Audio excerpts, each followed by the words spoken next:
Today I will speak a little bit about Paganini's 13th Caprice, which is a very attractive piece with a beautiful melody in thirds at the beginning, and I'll divide it into the two main sections of the piece. So first let me talk about the first part, the A section. Sometimes the challenge in this piece is to figure out all the shifts in the thirds. And I think it's quite important to think about the thumb and how many times we actually want to move it. If you move too often, you will feel unstable in this chromatic descending line. So it's quite important to keep a couple of stable points in the thumb, but not move the entire time. Another difficult aspect about the beginning is to keep it singing, even though you are constantly playing these difficult thirds. One good way to practice hearing the melody in both parts is to simply play each melody separately, but while actually fingering both thirds. So for instance, you can go like this.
We start talking about the middle section, which is also very challenging, very fast with a lot of octaves.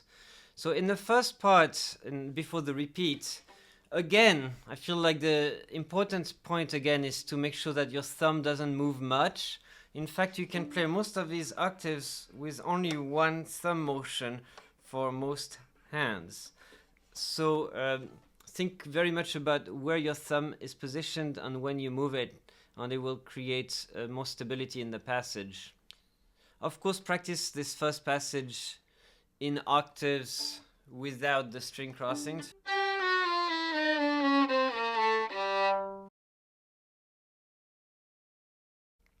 One big challenge of the second half is the string crossings, and you can't do the string crossings, of course, completely with the upper arm, or not even completely with the lower arm. You have to help also with the hand.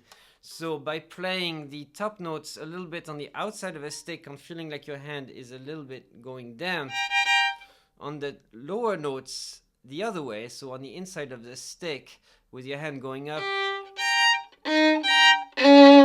you diminish the distance you have to travel for the string crossings, and it makes a big difference.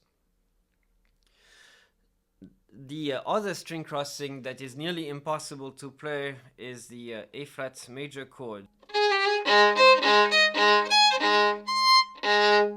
That one is never going to be completely clean, I believe, and you have to try to do everything you can to make it work out in tempo again.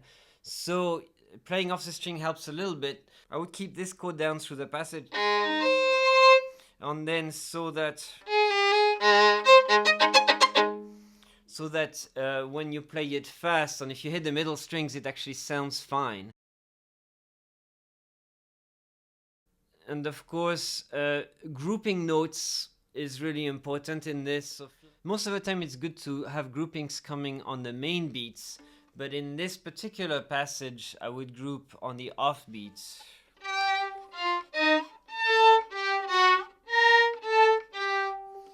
And nearly feel like the beat has been displaced.